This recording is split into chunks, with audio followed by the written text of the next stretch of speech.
SA node, nodal tissue इसलिए SA node, that is sino atrial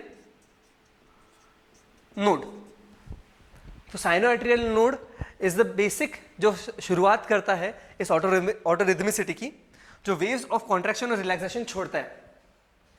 अगर जैसी atrial filling होती है, जब एट्रिया में ब्लड फिल होता है तो साइनो एट्रियल नोड स्टिमुलेट होता है और वो जनरेट करता है wave of contraction and relaxation, और आगे ये इंपल्स फॉरवर्ड करता है। तो नोडल टिश्यू जो बाकी next bigger node is atrial node, AV node, atrioventricular node. ये भी प्रेजेंट होता है राइट एट्रियम में ही, बट कहाँ? तो इंटर एट्रियल सेप्टम के बेस पर, राइट एट्रियम के वॉल में सिचुएटेड होता है आपका AV node.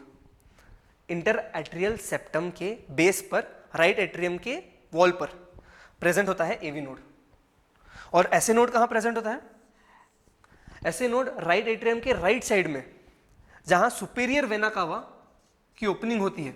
Superior vena cava pre केवल, जो कि ब्लड लाता है ऊपर के बॉडी पार्ट से, सुपीरियर वेना कावा की ओपनिंग के बेस पर के जस्ट बाजू में वहां पर प्रेजेंट रहता है साइनो एट्रियल नोड। तो sino atrial node is present near the base of the opening of superior vena cava, and atrioventricular node is present at the right near the interatrial septum on the wall of right atrium। इसके अलावा कुछ और tissues रहते हैं जो हम कहते हैं bundle of His, left and right bundle branches, और आगे आता है पर्किंजे फाइबर्स। ये चीजें पूरे हार्ट में इंपल्स कैरी करती है। कैसे कैरी करती है हम आगे देखते हैं। तो पहले कहा जाता है SA node, AV node, then bundle of His, right and left bundle branches, and then the Purkinje fibres. तो जैसे हमने हार्ट का देखा था, राइट एट्रियम, लेफ्ट एट्रियम,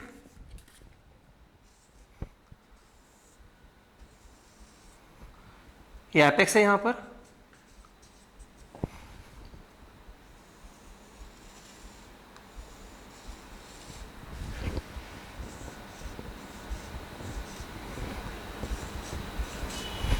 तो ये इंटर एट्रियल सेप्टम यहाँ पे नियरली प्रेजेंट रहता है एवी नोड, और यहाँ पर near the opening of superior vena cava, उसके बेस के पास में रहता है साइनो एट्रियल नोड।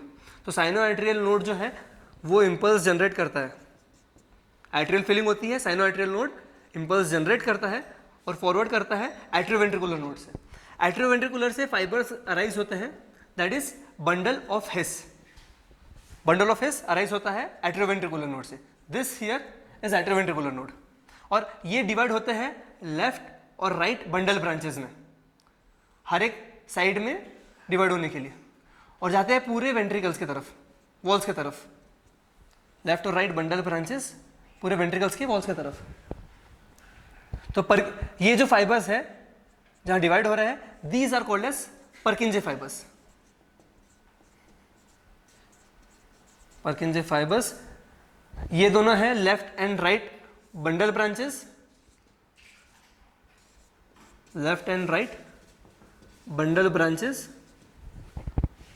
और ये है आपका बंडल ऑफ हेस। तो हम देखेंगे साइनो एट्रियल नोड में इंपल्स आया, वहां से कंडक्ट हुआ एट्रियोवेंट्रिकुलर नोड पे, एवी नोड पे, वहां से बड़ा बंडल ऑफ हेस, वहां से left and right bundle branches, जहां से निकलती है पर्किंजे फाइबर्स वेंट्रिकल्स की तरफ।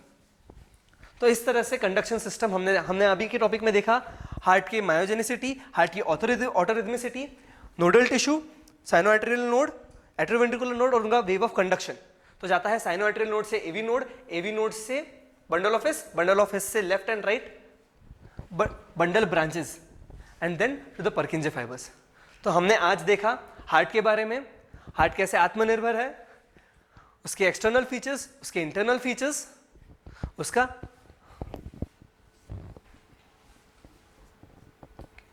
बीट्स, उसके बीट्स का कैलकुलेशन, कार्डियक आउटपुट के बारे में,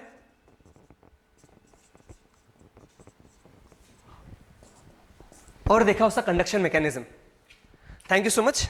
आगे के नेक्स्ट वीडियो में हम देखेंगे कि जो हार्ट की साउंड आती है, दैट इज लब एंड डब, जो हम स्टेथोस्कोप लगाते हैं और जो हम आवाज़ें सुनते हैं, वो आवाज़ें कैसे जनरेट होती है, तो देखेंगे हम वो से अगले लेक्चर में।